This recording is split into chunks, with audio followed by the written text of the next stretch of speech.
Why is Israel one of the most controversial countries in the world? Why do some people strongly oppose its actions, policies, or even its existence? To understand this, we must go back in time because history plays a huge role. After World War II and the Holocaust, the world supported the idea of a Jewish homeland. In 1948, the State of Israel was created.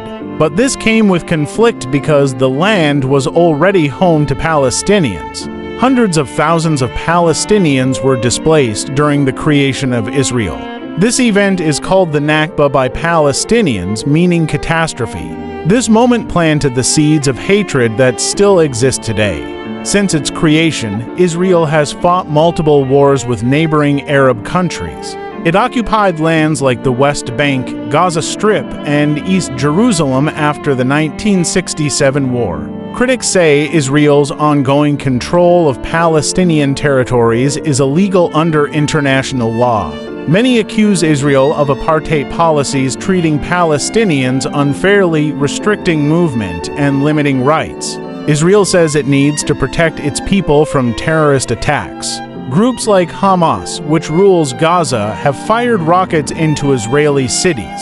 This has created a cycle of violence, bombings, wars, and casualties on both sides. International reactions to Israel are deeply divided. Some countries strongly support Israel, especially the United States. Others criticize its actions and call for boycotts or sanctions. The United Nations has passed many resolutions against Israel's settlements and military actions. But Israel often rejects these resolutions, saying they are unfair or one-sided. Another reason some people criticize Israel is media influence. They believe global media either hides Palestinian suffering or shows bias. This has increased frustration, especially in the Arab and Muslim world. Religious conflict also plays a role.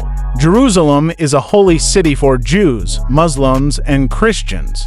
Control over religious sites, especially the Al-Aqsa Mosque, leads to repeated tension and violence. Online, the debate is intense. Supporters of Israel and Palestine often clash on social media. Some voices spread hate and misinformation, making peaceful dialogue harder. Many people hate Israel not because of religion or race, but because of political choices. They protest occupation, displacement, and human rights issues. But it's important to remember, not everyone who criticizes Israel is anti-Semitic, and not every Israeli supports their government's policies. There are also Jews who speak out for Palestinian rights. In the end, the hate comes from a long history of violence, loss, and injustice.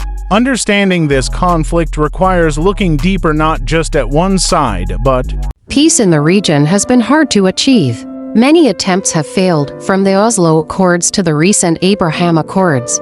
Distrust and violence continue to shape the lives of both Israelis and Palestinians. Some people hate Israel because they feel it represents colonialism or Western imperialism. Others see it as a symbol of injustice due to how Palestinians are treated.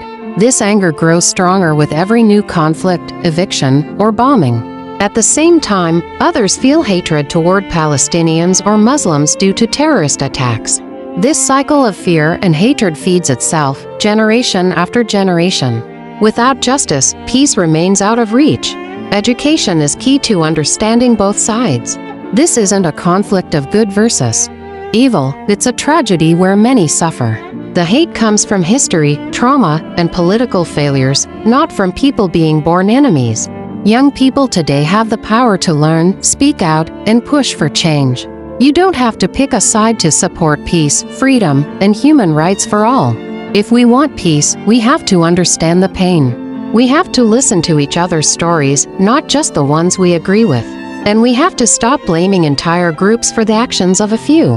Hate will never solve the problem. Only truth, justice, and compassion can. In recent years, technology and social media have changed how people view this conflict. Smartphones now capture everything: bombings, arrests, protests, destruction. These images spread instantly and stir strong emotions worldwide.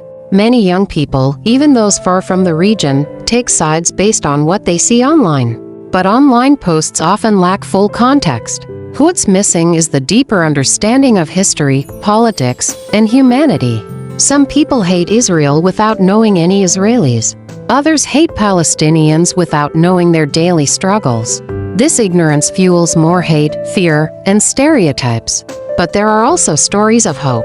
There are Israelis and Palestinians who work together for peace. They hold joint protests, build dialogue groups, and teach children to see each other as human.